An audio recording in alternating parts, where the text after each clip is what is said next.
नाशिकमधील बहुचर्चित अशोक खरात उर्फ कॅप्टन या भोंदूगिरी करणाऱ्या मांत्रिकाला क्राईम ब्रांच युनिट 1 ने अटक केली आहे।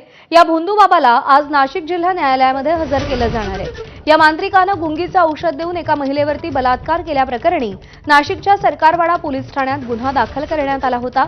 महत्त्वाची बाब म्हणजे या भोंदूबाबाकडे अनेक राजकीय नेते, अधिकारी, सेलिब्रिटी आपलं भविष्य जाणून घेण्यासाठी जात होते। त्यांचे व्हिडिओही पोलीस तपासात उघडकीस आलेत। सिन्नर तालुक्यात अशोक खरात यानं श्री शिवनिका संस्थान या मंदिराची स्थापना केली आहे। या मंदिराच्या विश्वस्त पदावर महिला आयोगाच्या अध्यक्ष रुपाली चाकणकर आहेत, तर एकनाथ शिंदे मुख्यमंत्री असताना त्यांनीही या मंदिरात जाऊन दर्शन घेतलं होतं आणि तेव्हापासून अशोक खरात जास्त चर्चेत आला होता।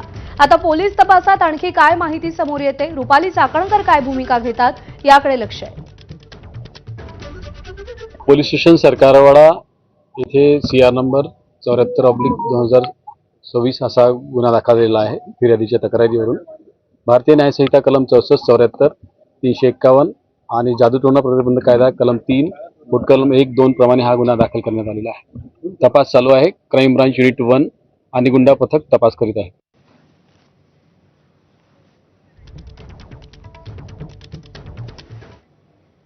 दरम्यान नाशिकमधल्या भोंदूबाबा कॅप्टन खरातची पाद्यपूजा खुद्द राज्य महिला आयोगाच्या अध्यक्ष रुपाली चाकणकरांनी केल्याचा फोटो समोर आलाय।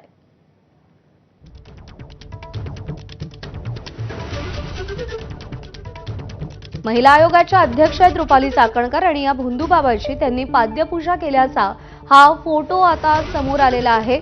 इतकंच नाही तर या भोंदूबाबानं जे मंदिर उभं केलं होतं त्याच्या सदस्या देखील रुपाली चाकणकर आहेत। त्यामुळे महिला आयोगाच्या अध्यक्ष या नात्यानं आता रुपाली चाकणकर काय भूमिका घेतात याकडे सगळ्यांचं लक्ष असेल, कारण एका महिलेवरती गुंगीचं औषध देऊन बलात्कार केल्याचा या अशोक खरात उर्फ कॅप्टनवरती आरोप आहे आणि या प्रकरणी पोलिसांनी त्याला अटक केली आहे।